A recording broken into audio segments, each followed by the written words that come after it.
Sunan dan Bang Biring yang ada kegaduhan itu, yang mana Bang Sunan ini kan sudah melaporkan adanya dugaan penyerangan atau pengeroyokan. Bapak menanggapinya melihat antar lawyer ini saling serang seperti apa sih Pak? Baik, terima kasih. Assalamualaikum warahmatullahi wabarakatuh. Selamat siang dan salam sejahtera untuk kita semua. Di media ini ngejar, padahal saya baru pulang dari Bali. Tapi karena saya menghargai kalian, saya terima kalian di sini. Berapa 7 media nih kan? Gila bener bang. Jadi gini ya, peristiwa kemarin itu sudah saya ikuti. Saya pribadi sangat menyesalkan peristiwa itu. Ingat loh, yang bertikai, yang menunjukkan justru menurunkan wibawa dan reputasi daripada kepengacaraan lawyer itu ya justru mereka sendiri. Katanya orang intelek, tapi kok caranya cara barbar, cara preman. Kalau mau debat intelek aja. Tapi jangan seperti kayak gitu. Saya lihat situasional tuh. Ini namanya ada sebab, ada akibat kan gitu. Siapapun yang ada di sekitar itu, kenapa didatengin kalau akan menimbulkan masalah?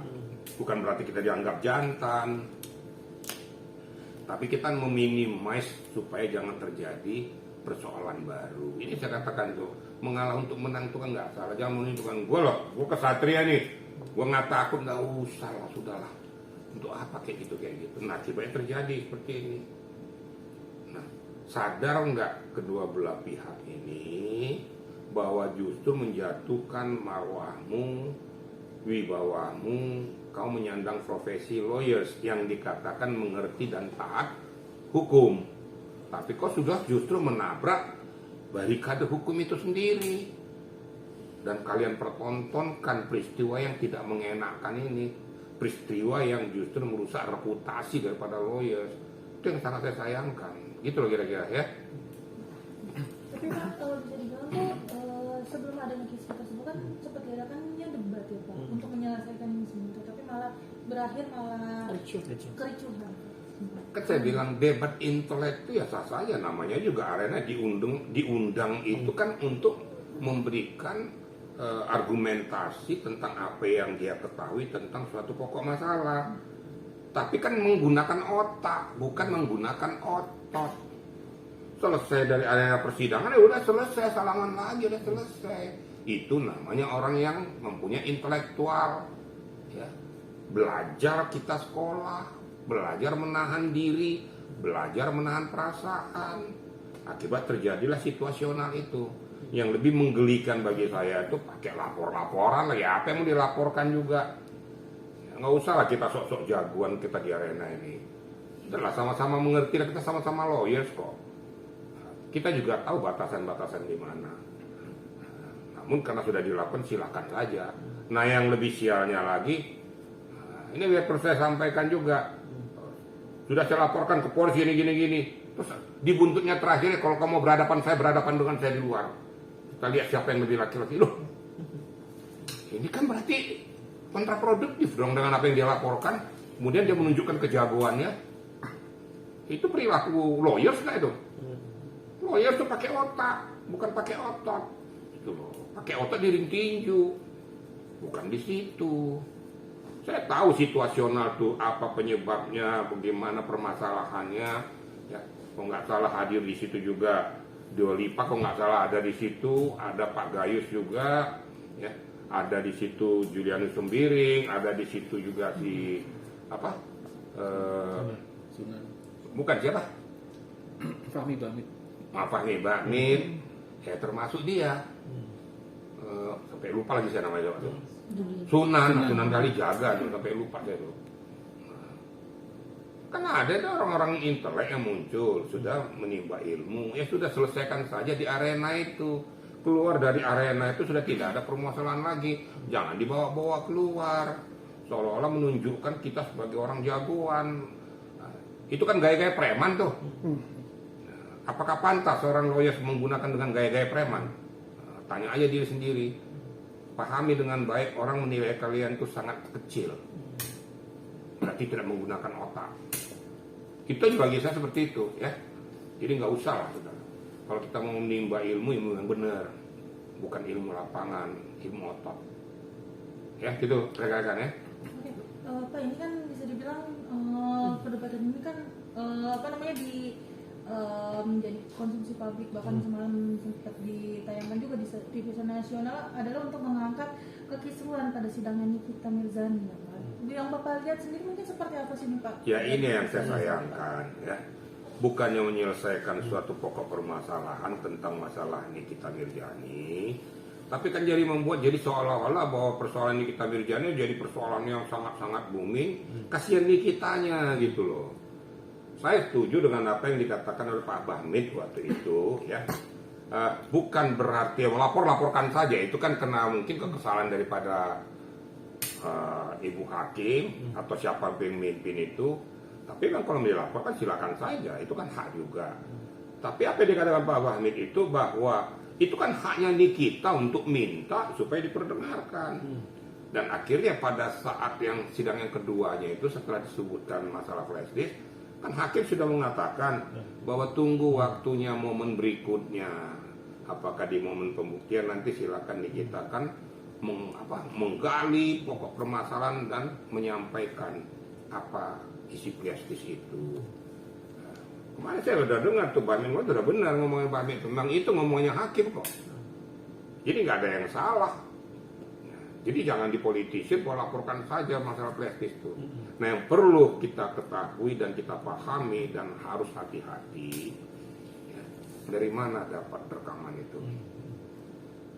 Siapa yang merekam? Kalau intercept secara ilegal kena. Sudah ada contoh Yuke itu intercept secara ilegal, kemudian mempublikasikan ke media itu kena, masuk kan dia sekarang Salemba. Dan pada saat saya ke Salemba saya katakan, dia tanya saya salah nggak? Salah. Langsung saya gituin aja. Walaupun dia minta saya datang untuk berkunjung ke sana, tapi saya katakan kamu salah. Itu kalau seorang lawyer itu jangan dia salah kok benar-benerin. Kalau salah katakan salah, tapi bagaimana jalan keluarnya supaya salah ini jadi benar, itu yang dicari. Saya sampaikan, kamu menyampaikan permohonan maaf ke Dewan Majelis Hakim karena ketidaktahuanmu, dan kamu juga kepada JP, pada penyidik menyampaikan itu, dan tidak salah juga menyampaikan ke pihak si pelapor. Kalau nggak salah pelapornya itu Fitri ya. Ini itu permohonan maaf, memang kamu salah nggak boleh. Nah harusnya begitu. Jangan gara-gara gue demen sama seorang tuh salah pun saya bela-belain aja, kagak. Itu namanya fans buta namanya itu. Maka berkali-kali saya kata jangan fans buta. Fans buta itu tidak mendidik. Hanya keinginan aja karena kau suka sama melihat tampangnya kali udah apakah cantik kali salah pun kau bilangnya benar. Nah, saya udah korban kok dibilang pagi di tempe besok kejang goreng katanya kan. Ya kalau depan salah seseorang saya katakan salah, benar saya katakan benar. Itulah hukum. Nah kembali kepada pokok arena persidangan itu, kan sudah diselesaikan perdebatan itu. Ya, pada saat berdebat antara Sunan dengan Sembiring sudah dilakukan, silakan saja. Kemudian Deolipa juga menyampaikan pendapatnya, walaupun pendapat itu ada yang benar, ada yang menurut hemat saya nggak benar. Yang nggak benar saya katakan namanya JPU, ya tetap bukan berpihak kepada korban, berpihak kepada kebenaran. Pak Gayus betul itu, berpihak kepada kebenaran. Belum tentu bahwanya si pelapor itu benar semua apa yang disampaikannya. Dan ada loh JPU minta supaya divonis bebas, ada loh, karena tidak sesuai dengan fakta. Itu yang saya katakan JPU yang independen, dia berpihak pada kebenaran. Jadi salah kalau dibilang tuh untuk menuntut itu dua macam, menuntut sesuai dengan akidah hukum, sesuai dengan perbuatannya, sesuai dengan apa isi BHP dan benar faktanya. Satu yang menuntut bahwa menurut analisa daripada JPU ini kayaknya nggak cocok, nggak ini. Akhirnya dilakukan lah, menuntut supaya dituntut bebas. Jadi jangan salah gitu loh. Tapi yang kedua disampaikan oleh dia itu betul. Yang satu itu saya koreksi. Nggak benar, apa yang dikatakan Pak Gayus benar. Nah satu yang dikatakan Pak Gayus ini, ya mohon maaf ya, walaupun beliau profesor kan beliau kan bicara tentang masalah kerangka teoritis. tapi tidak pernah berbicara bagaimana situasi kondisi daripada praktisi di lapangan, pelaku-pelaku lapangan, kan itu. Jadi katakan bahwa tidak ada ketentuan peraturan yang mengatur itu tentang masalah penggunaan rompi tahanan dan penggunaan borgol.